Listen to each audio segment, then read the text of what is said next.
I've been told multiple times that this movie is like the female version of The Hangover, and I was looking forward to that movie when I sat down and watched Bridesmaids.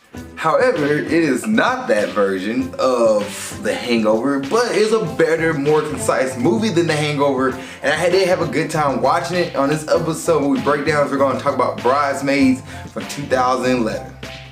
But before I get started, is there a review you want me to do? Let me know. Please put in the comment section below and I get to it as best I can. And also a Patreon.com/Zakka for $2 a month. You get a cut in front of everybody, get your review out way before it comes out on Facebook and YouTube. If it's a TV show series, it might take a little bit longer to watch it, but it's definitely on the list and I'm getting it out before it comes out on Facebook and YouTube. Now, let's go ahead and get today's episode of 2011's Bridesmaids. Now, what is this movie about? Well, this movie is about a character who is played by Kristen Wiig, who has been deemed the maid of honor, and she needs to plan this bridal party in the bachelorette party for her best friend's wedding. And as she tries to plan this stuff, her best friend has another friend who's throwing a wrench into the plans and causes Kristen Wiig character to lose a grip on reality. And as she tries to figure out herself and at the same time help plan this wedding and help with the wedding as best she can. That is the gist of Bridesmaids. This movie, the things I like, it does have some comedy bits into it. It is a comedy movie. Well, I was going to say before I hop to what I like, it's a comedy movie, and there's things in this movie that I did enjoy. I did chuckle at. I had fun with. Melissa McCarthy character cracked me up. The police officer in this movie cracked me up, and the things that Kristen Wiig played off of those two characters was great. Seeing Rose Byrne in this movie was like, oh shoot, Rose Byrne, who's in the Marvel movies, the X-Men movies, is where I seen her from, the new wave of X-Men, First Class, and Apocalypse. It was cool seeing her in this movie, and she's also in Neighbors. Rose is also in Neighbors and something else. But it was cool seeing Rose in this movie, and I was like, oh, Rose in this movie, and she's playing the bad guy or the antagonist to Kristen Wiig character, which I was like, oh, did I see that coming? And as I'm expecting the movie to turn more into like a Hangover, so when they like go to a bachelorette party, like they're going to Vegas, like, oh, okay, we're about to turn Hangover, we're about to get more comedy, but get more stupid, get more, just idiotic things happening, and it doesn't. Besides the airplane scene and the trying on dress scene for the bridesmaids, that's the most ignorant things that happens in this movie. And more like over the top, like just ridiculous kind of situation. You're like, that's crazy. That's wild. Besides those scenes, majority of the movie it's a pretty good movie. Kind of like reminds me of Easy A, where it's funny, it has moments, but the movie has a better story about like not blaming everything on everybody else and accepting who you are, accepting that, life is tough and it's okay to be down, but you gotta pick yourself up and keep your head up and keep going. Don't blame others for what's going on. Do not try to run away from what's happening or run away from the present.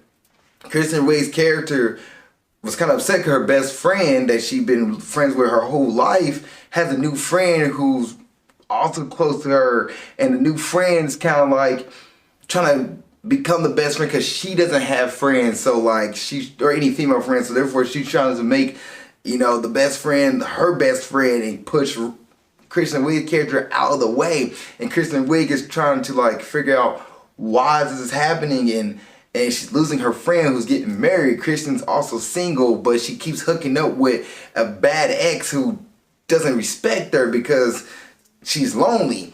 And then the guy who does like her, she runs away from because she is not ready for that. And then the guy who does like her is trying to force her to get back into cooking because like, oh, it's your golden dream, because he's selfish. He wants the taste of cooking again. So he's trying to force her to start baking. She's like, I'm not ready for that. I lost my business. I'm moving forward.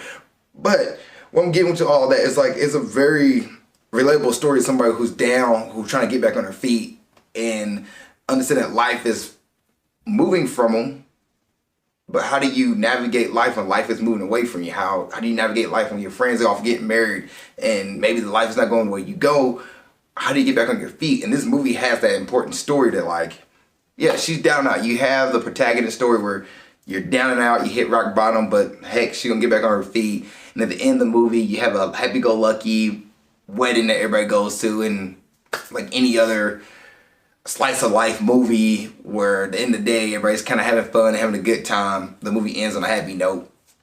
So it's mundane in that sense where like you've seen the story before, but it's a little bit different where it's not just pure everything goes sideways. You have the sad music, the sad like raindrops are falling on my head. Like you don't get that whole scene. You kind of get a little more like, you know, she needs to try to get better. Like I thought for a fact when the scene in the movie where she tried to make up to the guy that she was talking to, the police officer, so she made him cake, and she put it on his doorstep that, oh, he's gonna take it and look at the prayer and say I'm sorry, and then just, you know, go run up to her and embrace her. No, the dude looked at it and he was like, I'm not opening this, and kept walking. I was like, huh, did not see that coming. And then finally gets to the point where like to try to get his attention, and she just, that scene was hilarious, by the way. The scene where Kristen Wiig character is like doing all these traffic violations to get the state trooper police officer's attention, and he's ignoring her while she's littering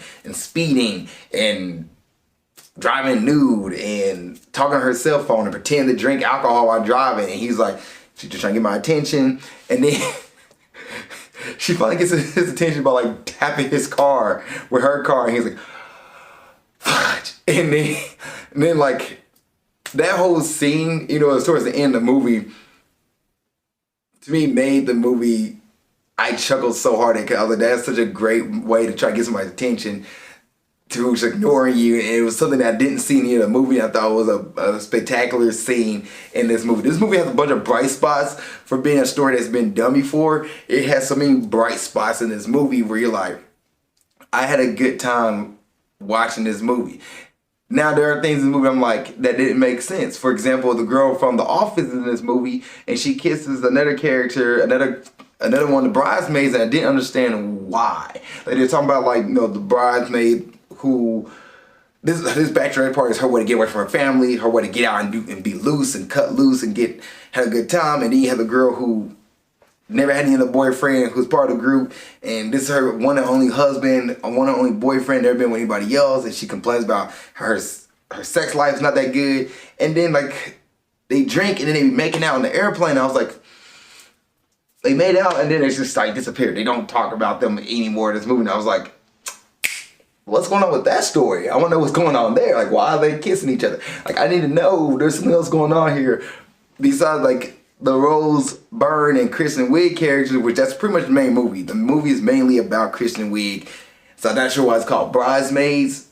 Maybe because they needed a title and they had 5 other women, but in reality this movie is about Kristen Wiig and her bottom in this movie. So it's like Rebel Wilson's in this movie, which I thought, oh shoot, she's in this movie with Melissa McCarthy. This is gonna be, you know, I'm expecting them to come across each other. Rebel Wilson is just a roommate. Actually, not even a roommate. She's the sister of the roommate of Kristen Wiig's character, and they kicked Kristen Wiig out of her own apartment at one point. And you're like, that's wild. And Kristen Wiig is like, hey, Rebel Wilson need to be paying for stuff. She's not paying for anything. She was living here. Which everybody, you know, we had roommates, everybody, if you had roommates, you might experience this, where your roommate brings in another roommate who doesn't pay for anything, and they're living at your place pretty much, like moved in and everything, and not paying a dime. I've been in that situation, so I can relate to Kristen Wiig a lot in this movie. It's crazy, I can relate to Kristen Wiig a lot in this movie. From a failed business, to friends getting married, to, am I Kristen Wiig? Anyway, this movie, I enjoyed this movie. I did have a great time. Some dislikes. There's like plot holes in this movie where it's kind of seems like, for example, like I mentioned, the other bridesmaids are not that prominent in this movie. They're just there. The movie does have a low spot, some few points here where like after the airplane scene, and then you go back to Kristen being down low. Also, you have that trope of a character watching a movie that is, she watched Castaway, and that to me is a much better movie than Bridesmaid. They're 2 different movies. Castaway is a phenomenal movie, and to me, I was like, I don't like the trope of a character watching another movie that's a better movie than the movie that you're watching. Like, Castaway is really, Bridesmaid is good, but Castaway is A+ material. I'm telling you, Tom Hanks nails that movie. But Bridesmaid is a good movie. It's not a bad movie. I had a good time. I had fun watching this movie. And besides like the time where I feel like there was some low spots, and the comedy subjective, so to me, like, it wasn't as funny of a movie, but I did have a good time with this movie. It's a good movie. It's a good movie. It's not the greatest movie out there, but it definitely does its job. It definitely does its job. All right, let's go and get into casting, directors, and all that good stuff. So Bridesmaid came out in 2011. It's 2 hours and 5 minutes. The director is Paul Feig. Writers Kristen Wiig and Annie Molo. The budget for this movie was $32 million, or $32,500,000, and it grossed worldwide $306 million worldwide. So it made its money back a lot, actually. Like, this movie did numbers. Good for them. And the cast here, you had Kristen Wiig, who played Annie. Look, Kristen Wiig was fine. She was just like an everyday person. Like, she didn't really do anything out of ordinary. She had a job at a jewelry store. She pretty much was a failed business owner. So therefore, she tried to get back on her feet. Her mom helped her out a lot. She had a good friend circle, like, and pretty much she's just getting older, and her friends are all moving on with their lives, and she's pretty much, after her failed relationship and going back and hooking up with her ex, who pretty much had her number 3 on the roster, like, that's a messed up thing to say, who pretty much hooking up with her and like, all right, you can go.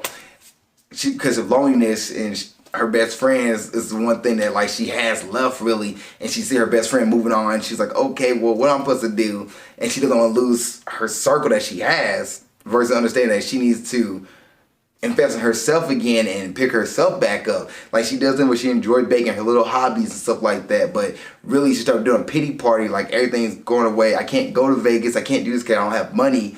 And versus saying, like, hey, I might need help to go to this bachelorette party. Because Rose Byrne character didn't mind paying for everything. Matter of fact, she was super rich, so she could afford everything. She probably would have helped Kristen Wiig out. Kristen would just say, hey, I can't afford this. I know for an adult, it's a very hard thing to ask for help, but hey, we're all trying to do this bachelorette party for, our friend. Can pitch in, or Rose could help. Like, I can cover for people. I can do all this stuff because she knows the fact that stuff they're about to do is stupid expensive. But Kristen Wiig was like an everyday person who, she's relatable. She's your average person that you can get behind and understand, like, okay, I see where this person's coming from. I see how they're hitting rock bottom and they're trying to get better. Then you have Maya Rudolph, who played Lillian. Lillian was the best friend to Kristen Wiig. Maya Rudolph was the character. Lillian was the one who was getting married. This is her wedding. And pretty much she kind of, in a sense, ignored Kristen. Or ignored Annie for, like, just wanted to have a prominent wedding and everything, and all this big bachelorette party and all this stuff, and bridal shower, which Kristen Wiig knew, like, their best friends for life. So Kristen Wiig knew that, like, Maya wanted to go to Paris, all this stuff. And Rose Byrne character, Helen, who pretty much just, like, stole all Kristen's idea, and she's like, this is my idea, this is my, not giving credit, because she wanted to have a best friend because she didn't have any female friends. Which is a part of the movie where Helen's confining to Kristen's character, Annie, and Annie's smiling at Helen's breaking down, and Helen goes, why are you laughing? Why are you smiling? She's like, because you're an ugly crier, and it's good to see the side of you.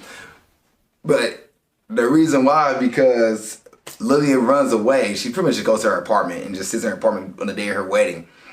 And Helen couldn't find her, which if Helen was her best friend, she would have knew that, like, hey, she lives here and she do this stuff. And when she goes and can find herself, she goes back to her place. But whatever, Lillian or Kristen knew that, and Helen didn't. Or say Annie knew that and Helen didn't.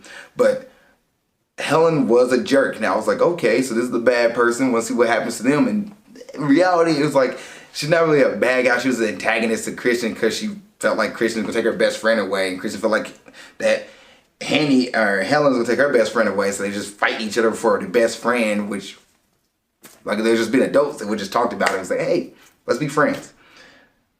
But yeah, no, that's pretty much Helen's character, Rose Byrne's character, Helen, who's a rich person who wanted everything to be her ideal. In reality, like, no, just take a step back and just have a good time. And she could have funded everything. Matter of fact, she wanted to. Like, Annie wanted to do a easy lake house bachelorette party. Everybody stays in, have a good time at the lake house. And Helen, who's like super rich and like probably like she has legit, a person hands out lemonade when you drop it to her house. Like, here's a lemonade for you.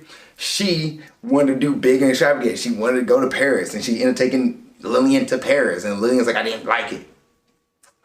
But she's super over the top, touch reality character that, which Annie's your average person, Kristen Wiig character, your average person, Rose Byrne character was at her touch reality character, and they had to see eye to eye at one point.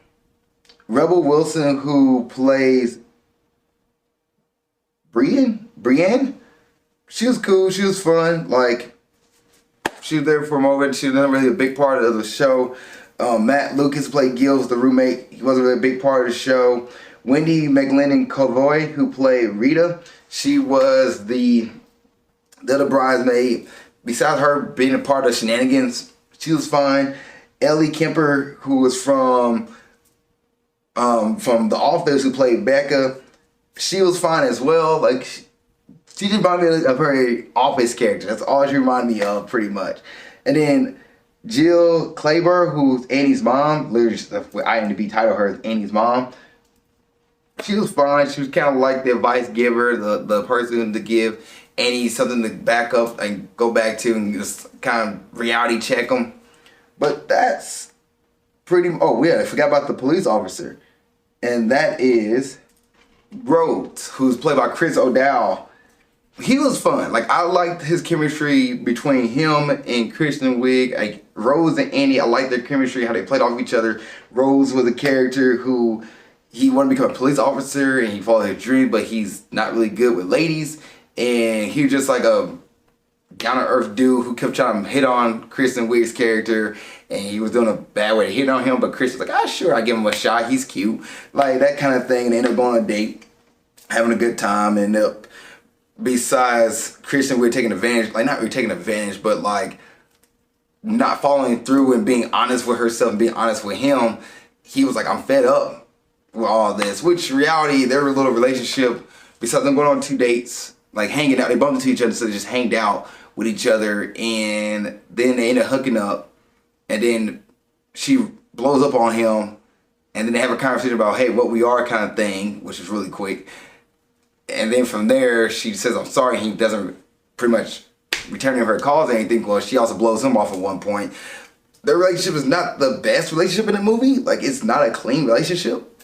Like, they're starting off with each other. It's not clean at all. It's pretty much her running away. So they had and the movie is 2 hours and 5 minutes.